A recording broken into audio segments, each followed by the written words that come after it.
Day glimmered in the east, and the white moon hung like a vapor in the cloudless sky, yet visible, when on my way I went, glad to be gone, a pilgrim from the north, now more and more attracted as I drew nearer and nearer. Ere the artisan had from his window leant with folded arms to snuff the morn, or the caged lark poured forth, from his green sod upspringing as the heaven, his tuneful bill overflowing with a song olding the days of Homer, and his wings with transport quivering, on my way I went, thy gates, Geneva, swinging heavily, thy gates so slow to open, swift to shut, as on that Sabbath eve when he arrived, whose name is now thy glory, now by thee, such virtue dwells in those small syllables, inscribed to consecrate the narrow street, his birthplace, when, but one short step too late, in his despair, as though the die were cast, he sat him down to weep, and wept till dawn, then rose to go, a wanderer through the world.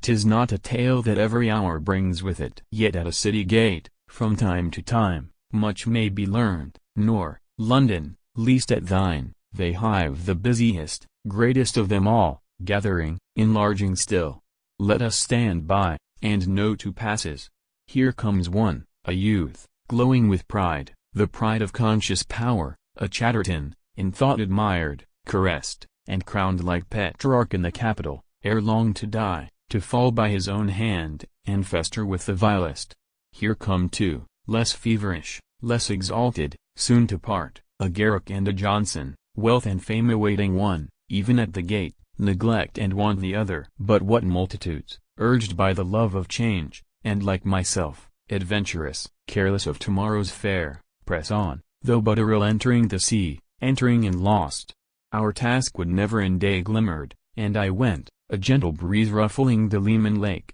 Wave after wave, if such they might be called, dashed as in sport, not anger, with the pebbles on the beach, making wild music, and far westward caught the sunbeam, where, alone and as entranced, counting the hours, the fisher in his skiff lay with his circular and dotted line on the bright waters. When the heart of man is light with hope, all things are sure to please, and soon a passage boat swept gaily by, laden with peasant girls and fruits and flowers, and many a chanticleer and partlet caged for Vevey's marketplace, a motley group seen through the silvery haze. But soon 'twas gone. The shifting sail flapped idly to and fro, then bore them off. I am not one of those so dead to all things in this visible world, so wondrously profound, as to move on in the sweet light of heaven, like him of old. His name is justly in the calendar who through the day pursued this pleasant path that winds beside the mirror of all beauty, and, when at eve his fellow pilgrims sat, discoursing of the lake, asked where it was. They marveled,